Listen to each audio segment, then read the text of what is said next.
Hi viewers, welcome to inspire India academy. ఈరోజు పేపర్లో news కూడా పడింది. పూర్తి స్థాయి లోపల ఈ న్యూస్ అనేది మనకు ఒక క్లారిటీతో కూడినటువంటి అంశాన్ని నెక్స్ట్ నెలలో, అంటే రాబోయేటువంటి అక్టోబర్ నెలలో మనకు నోటిఫికేషన్ అనేది పడడానికి ఉన్నటువంటి అవకాశాలను గురించి తెలపడం జరిగింది. దీంట్లో మనం కొన్ని విషయాలు మనం ఆలోచిస్తే మనకు మెయిన్గా ఇటీవల డిస్కమ్ల లోపల ప్రమోషన్ల యొక్క క్లారిటీ అనేది పూర్తి కావడం, గతంలో ఉన్నటువంటి ఖాళీలకి అనుబంధంగా మరికొన్ని ఖాళీలు అనేవి జత చేసి మొత్తం పూర్తి స్థాయి లోపల ఒక నోటిఫికేషన్ విడుదల చేయాలన్న ఉద్దేశంతో గవర్నమెంటు జాబ్ క్యాలెండర్ని అక్టోబర్లో మన కోసం రిలీజ్ చేస్తుందనే విషయాన్ని మనం గ్రహిద్దాం. ఇందుకు గాను ఈరోజు ఈనాడు పేపర్లో వచ్చినటువంటి ఈ సంచిక, ఈ న్యూస్ అనేది మనకి ప్రిపేర్ కావడానికి, మరియు రేపు జాబ్ వస్తుంది, రేపు నోటిఫికేషన్స్ వస్తాయి, రేపు జాబ్ క్యాలెండర్లో మనకు నోటిఫికేషన్కి సంబంధించిన అంశాలు అనేవి ఉంటాయి అని ఒక పాజిటివ్ న్యూస్ అనేది అయితే ఇప్పుడు రావడం జరిగింది. ఈ పాజిటివ్ న్యూస్ని ఇలానే జీవించేలా చేసి రేపు అనేదానికి రూపం తీసుకురావడం కోసం మీరు చేయవలసిందల్లా ప్రిపేర్ కావడమే.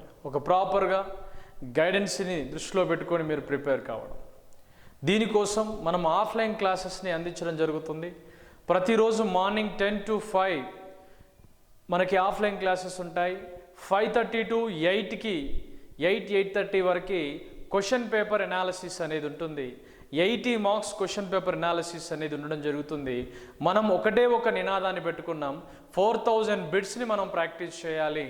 ప్రతి బిట్టుని కూడా అనాలిసిస్ బేస్డ్గా మనం ప్రాక్టీస్ చేయాలి. అప్పుడు మొత్తం ఓవరాల్ సిలబస్ని మనం కవర్ చేయాలన్న ఉద్దేశంతో మనం ఈసారి చాలా పగడ్బందీగా ముందుకెళ్తున్నాం. అదే విధానంగా వెళ్ళాలి అంటే మనం పూర్తి స్థాయి ఎఫర్ట్ని కూడా మనం ప్రదర్శించాలి. కాబట్టి మేము ఇద్దరం కలిస్తే విజయం అనేది ఖచ్చితంగా మన దగ్గరికి వస్తుంది. కాబట్టి ఒక క్లారిటీతో ఉండండి. ఈజీ వే ప్రిపరేషన్ ఎలా ఉంటుంది, షార్ట్ కట్లో ప్రాబ్లమ్స్ ఎలా చెప్పడం జరుగుతుంది, ఏ టాపిక్కి ఎంత హైలైట్, ఎంత వెయిటేజ్ మార్కులు ఉండడం జరుగుతుందనే విషయాన్ని మీరు నెంబర్ ఆఫ్ టైమ్స్ అది రివిజన్ చేసుకుంటే సరిపోతూ ఉంటుంది. దీంతో పాటుగా డైలీ ఎగ్జామ్స్, వీక్లీ ఎగ్జామ్స్, వీటితో మనం 4000 బిట్లకు పైన, అంటే మనం ఫిలప్ చేసేటువంటి బిట్లు ఎక్కువ స్థాయిలో ఉండాలన్న ఉద్దేశంతో మనం ఆల్రెడీ దానికి సంబంధించి రావడం జరిగింది. ఇప్పుడు అందులో ఒక 300 బిట్ల వరకు ఎగ్జామ్స్ అనేవి కూడా పూర్తి కావడం జరిగింది. అలా అవుతూనే ఉంటాయి, అలా మనం ఎక్స్ప్లెయిన్ చేస్తూనే ఉంటాం. అలా ప్రతి ఎక్స్ప్లెనేషన్కి సంబంధించిన ప్రతి నోట్స్ని బిట్ అండ్ ఆన్సర్, ఒక క్వశ్చన్ వచ్చినప్పుడు ఎలా చేయాలి, దీంట్లో ఎలా ఆలోచించాలనే విధానాన్ని విద్యార్థులకి దగ్గరుండి ఒక క్లాస్ రూమ్ నోట్స్కి ఒకటి, మరియు ప్రాక్టీస్ బిట్స్కి ఒక నోట్స్ని సపరేట్గా పెట్టి ప్రిపరేషన్ చేపిస్తూ ముందుకు తీసుకొని వెళ్ళడం జరుగుతూ ఉంటుంది. కావాలంటే రండి, ఒకసారి మీకు కూడా అర్థమైపోతూ ఉంటుంది. మీరు పూర్తి స్థాయి ఎఫర్ట్ని కనుక ప్రదర్శించాలనుకుంటే మనం కూడా ఒక్కొక్క అడుగు వేస్తేనే మనము కోరుకున్నటువంటి టార్గెట్ని మనం రీచ్ కావడం జరుగుతూ ఉంటుంది. కాబట్టి విద్యార్థులందరికీ ఇదొక పాజిటివ్ న్యూస్. అదే కాకుండా ఆన్లైన్కి సంబంధించి మీకు 10 టాపిక్లు, దానికి సంబంధించినటువంటి జిఎస్ అంశాలని కలుపుతూ మీకు 1999 రూపాయలకి, అంటే కేవలం 2000 రూపాయలకు మాత్రమే ఈ కోర్సుని మీకోసం అందించడం జరుగుతూ ఉంటుంది. కాబట్టి విద్యార్థులు ఎవరైనా ఆన్లైన్లో తీసుకునే వాళ్ళు ఆన్లైన్లో తీసుకోండి. మీరు క్వశ్చన్ పేపర్స్ కూడా ఈ ఆన్లైన్లో నుంచి చేసుకోవచ్చు. అలా కాకుండా మాకు ఓన్లీ ప్రాక్టీస్ బిట్సే కావాలి అనుకుంటే ప్రాక్టీస్ బిట్స్ యొక్క అమౌంట్ కూడా జస్ట్ 999 రూపాయలకే కోర్సుని వినాయక చవితి కానుకగా లాంచ్ చేయబోతున్నాం. ఇందులోపట క్వశ్చన్ పేపర్, దాని ఎక్స్ప్లెనేషన్, దానికి సంబంధించిన వీడియోస్ అనేవి కూడా పూర్తి స్థాయిలో మీకు 1 by 1 రావడం జరుగుతూ ఉంటుంది. దాన్ని మీరు అలానే కంటిన్యూ చేసుకోండి. వితిన్ 45 days లోపల మీకు టోటల్ సిలబస్ అంతా కూడా, టోటల్ ప్రాక్టీస్ బిట్స్ అన్నీ కూడా మీకు కంప్లీట్ కావడం జరుగుతూ ఉంటుంది. అప్ టు ఎగ్జామ్ వరకు 1 year వ్యాలిడిటీ వరకు ఇస్తున్నాం. ఎందుకంటే నోటిఫికేషన్ అనేది 6 monthsలోపు అయిపోయినా ఇంకొక 6 months ఉంటుందన్న ఉద్దేశంతో ఆన్లైన్ యొక్క డ్యూరేషన్ కూడా ఇవ్వడం జరుగుతుంది. మనకి జాబ్ క్యాలెండర్ ప్రకారం అక్టోబర్లో నోటిఫికేషన్, జనవరిలో ఎగ్జామ్ కాబట్టి అలర్ట్గా ఉండండి, ఉద్యోగాన్ని అందుకోండి. ఈ కాన్సెప్ట్ని మీరు చాలా ఈజీ వేలోగా మీరు కనుక ప్రాక్టీస్ చేస్తే 100% ఈసారి విజయం ఖచ్చితంగా మనల్ని వరిస్తుంది. Don't worry. NPDCL, SPDCL and Transco aspirants అందరికి కూడా ఒక రకంగా నేను బెస్ట్ విషెస్ చెప్తున్నాను. ప్రిపేర్ అవ్వండి, ఖచ్చితంగా విజయం సాధించండి. దీంట్లో ఈరోజు మనము ఒకసారి క్వశ్చన్స్ ఎలా పడుతున్నాయి అనే విషయాన్ని చూద్దాం. ట్రాన్స్ఫార్మర్ బేస్డ్ క్వశ్చన్స్ ఇంతటితో ట్రాన్స్ఫార్మర్లో అన్ని యాంగిల్స్లో కవర్ చేశాను ఇప్పటివరకు 3 వీడియోల లోపల. దీనిపైన ఉంటాయి 3 వీడియోలు. ఇది పార్ట్ 4 వీడియో. దీనికి సంబంధించి ఇటువంటి నెంబర్ ఆఫ్ క్వశ్చన్స్ అటు ఇంగ్లీష్ మీడియం, తెలుగు మీడియం వాళ్ళకి ఈజీగా అర్థమయ్యే విధంగానే ఉంటుంది. ఒకసారి చూడండి. ఒకసారి the next 600 kVA 600 kVA single phase transformer యొక్క యూనిటీ పవర్ ఫ్యాక్టర్ వద్ద పనిచేస్తుందట. ఏ పవర్ ఫ్యాక్టర్ అండి? యూనిటీ పవర్ ఫ్యాక్టర్ వద్ద పనిచేస్తుంది. దాని ఎఫిషియన్సీ ఎంత అండి అంటే 92% ఇచ్చడం జరిగింది. ఇక్కడ 92%గా ఇవ్వడం జరిగింది. అంటే ఇక్కడ చూడండి ఒకసారి 600లో మనకి ఎంత ఇచ్చాడు? ఎఫిషియన్సీ 92% ఇచ్చాడు. అంటే 600 volts, అంటే 600 kVA, kilo volt amps. At full load also, off load also, at full load and also off load also, the total losses at full load are. ఇక్కడ చూడండి, కాన్సెప్ట్ బేస్డ్ క్వశ్చన్. సింపుల్గా మనం చేయాలంటే దీనికి principal based కాకుండా మనం సింపుల్గా వెళ్తే 100లో 92 అనేది తీసేస్తే మనకు వచ్చే పర్సంటేజ్ ఎంతండి అంటే జస్ట్ 8% అనేది వస్తుంది. ఈ 8% అంటే ఎంతండి? 600 ఇంటూ 8% వేయండి ఒకసారి. దాదాపుగా 6×48 వస్తుంది. ఇక్కడ 6×48 వచ్చింది అనుకోండి, 48. ఇది కూడా కేవీఏ కదా, కేవీఏ. ఈ విఏని మనం ఏమంటామండి? డబుల్ అంటాం. కాబట్టి 48 కిలోవాట్స్ అనేది ఆన్సర్ అంటే ఇందులో. అంటే ఇటువంటి సింపుల్ టెక్నిక్స్ అనేవి చాలా ఉంటాయి. ఒకసారి మీరు క్లాస్కి వస్తే తెలుస్తుంది. Then next, if the above problem of total losses of full load, దాదాపుగా మనకు వచ్చిన నష్టాలేండి? ఆఫ్ లోడ్లో ఫుల్ లోడ్. ఇక్కడ మనకు వచ్చిన నష్టాలన్నీ 48 కిలోవాట్స్ కదా. ఈ 48 కిలోవాట్స్లో ఆఫ్ అంటే ఎంత అండి? మనకి 24. ఇది ఒకటి గుర్తుపెట్టుకుంటే సరిపోతుంది. The next, the copper losses of the transformer 1/4 అంటే ఎన్నో పర్సెంట్ అండి? 1/4 ఫుల్ లోడ్స్ ఆర్ ఈక్వల్ అని అన్నాడు. ఏం లేదు ఇక్కడ, గుర్తుపెట్టుకుంటే ఒకసారి చూస్తే మనకు ఆల్రెడీ తెలుసు ఏంటది? Capital X is equal on the root of iron losses by copper losses principle. Previous క్లాసెస్లో చెప్పడం జరిగింది వీడియోస్లో కూడా. దీంట్లో కూడా మనం ఒకసారి చూస్తే x² ఈజ్ ఈక్వల్, ఈ రూట్ తీసేస్తే మనకి వాట్ ఈక్వల్స్ కాపర్ లాస్ వస్తూ ఉంటుంది. ఈ ఎప్పుడైనా సరే ఏ రూపంలో ఉంటుందండి? x². దీని యొక్క విలువ x ఈజ్ ఈక్వల్ 1/4 అయినప్పుడు x² ఎంత అండి? 1/4 ఇంటూ ఫుల్ లోడ్ వస్తుంది. 1/4 ఇంటూ ఫుల్ లోడ్ కాపర్ లాసెస్గా వస్తాయి. 1/4 ఇంటూ ఫుల్ లోడ్ కాపర్ లాసెస్గా మనం తీసుకోవడం జరుగుతుంది. దీంట్లో పెద్దగా మనం చూడాల్సింది లేదు. ఒకసారి చూడండి ఇక్కడ, ఒకవేళ 1600 అనుకున్నాడు అనుకోండి ఫుల్ లోడ్లో, మనకు ఆన్సర్ ఎంత వస్తుందండి అంటే ఇందులో మనకి 400 వస్తుంది. ఆఫ్ లోడ్ ఏంటండి? ఆఫ్ లోడ్ సూత్రము of load is equal x² into full load. x² into full load. దీంట్లో మనం చూసినప్పుడు x అంటే ఎంత అండి? ఇది 1/2² ఇంటూ 16. అంటే ఇక్కడ ఎంత వస్తుందండి? మనకి 1/4 ఇంటూ 16 వస్తుంది. ఇది కొట్టేస్తే మనకి ఎంత వస్తుందండి అంటే 400 వస్తుంది. అంటే మనకు వచ్చే వాట్లు ఎన్ని అంటే 400 వాట్లకి సమానంగా ఉంటుంది.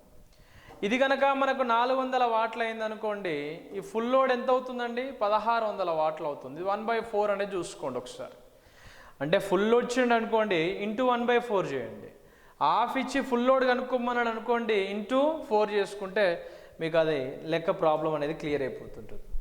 Then next, in a transformer the copper losses at full load are 50 watts.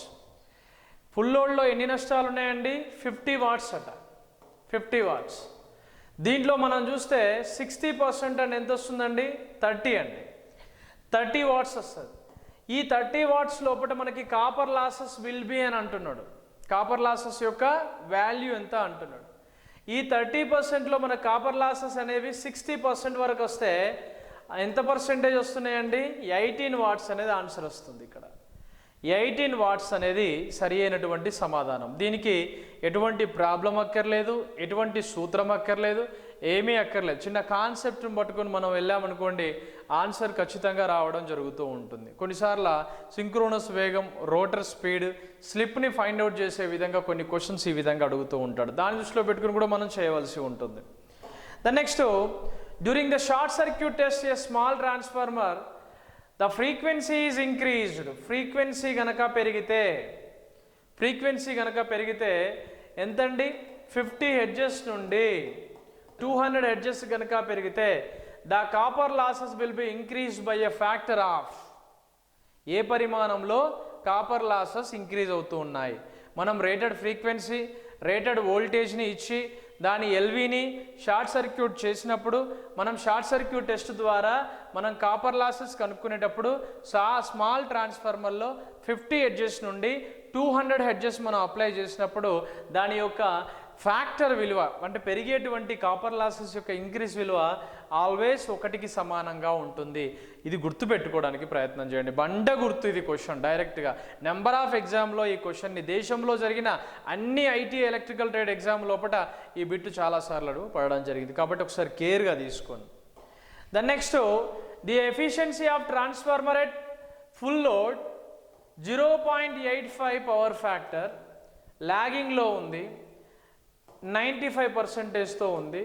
It's the efficiency of full load 0.85 power factor, lead will be అన్నాడు. లీడింగ్లో ఉంటే ఏమిటి అన్నాడు. నువ్వు లాగింగ్లో ఉన్నా, లీడింగ్లో ఉన్నా, మనకి ఇక్కడ గుర్తుపెట్టుకోవాల్సిన విషయం ఏంటంటే ట్రాన్స్ఫార్మర్ యొక్క ఎఫిషియన్సీ అనేది 95%కి ఈక్వల్గా ఉంటుందనే విషయాన్ని గ్రహించండి. ఇది డైరెక్ట్గా ఉండేటువంటి ప్రశ్న. ఇది నెంబర్ ఆఫ్ ఎగ్జామ్లలో అడిగింది. ఈసెట్ ఎగ్జామినేషన్లో దాదాపుగా ఇది 2 times ఇది ఎగ్జామ్ డైరెక్ట్ బిట్గా రావడం జరిగింది. ఇది ఒకసారి చూడండి ఒకసారి. దెన్ నెక్స్ట్, వోల్టేజ్ రెగ్యులేషన్ విలువ. ఇది ఆల్రెడీ మీకు చెప్పడం జరిగింది. Voltage regulation no load minus full load by no load into 100 అని చూస్తాం. వోల్టేజ్ రెగ్యులేషన్ పరంగా చూస్తే మనకి ఏంటండి, E2 minus V2 by E2 అనేది రావాలి. ఇక్కడ చూడండి ఒకసారి, E2 minus V2 by E2 అనే విలువ ఒక్కకానే వచ్చింది. ఎందుకంటే ఇక్కడ నోలోల్లో ఏదైతే ఉందో కింద కూడా నోలోల్లో అదే విధంగా రావాలి. 2018 ట్రాన్స్కో ఎగ్జామ్లో, NPTCL ఎగ్జామ్లో ఈ టైప్ ఆఫ్ ప్రశ్నని మనకు అడగడం కూడా జరిగింది. ఇటువంటి క్వశ్చన్స్ ట్రాన్స్ఫార్మర్లో చాలా నెంబర్ ఆఫ్గా అడుగుతూ ఉంటాడు. చిన్న చిన్న బిట్లు అంతా మనం లెంతీగా తీసుకోవాల్సిన అవసరం లేదు. Regulation of the transformer depends upon. ఒక ట్రాన్స్ఫార్మర్ యొక్క రెగ్యులేషన్ అనేది దేనిపైన ఆధారపడి ఉంటుందంటే దాని పవర్ ఫ్యాక్టర్ మీద ఆధారపడి ఉంటుంది. ద ట్రాన్స్ఫార్మేషన్ రేషియో అనేది, దాని యొక్క రేషియో అనేది tan ఇన్వర్స్ ఆఫ్ x/r అంటే రియాక్టెన్స్ బై రెసిస్టెన్స్ ఆధారంగా ఉన్నప్పుడు దాని యొక్క పవర్ ఫ్యాక్టర్ మరియు లోడ్ పవర్ ఫ్యాక్టర్లను దృష్టిలో పెట్టుకొని ఆ ట్రాన్స్ఫార్మర్ యొక్క రెగ్యులేషన్ అనేది ఉండడం జరుగుతూ ఉంటుంది. ఇది very important. Transformer regulation depends upon the power factor అనే వాల్యూ. ద నెక్స్ట్ క్వశ్చన్ చూస్తే 400 by 200 volts of has LV resistance of 0.02 per unit impedance. This is resistance when referred to HV side is. ఇంకా చూడండి ఒకసారి, ఇది కొంచెం interesting question.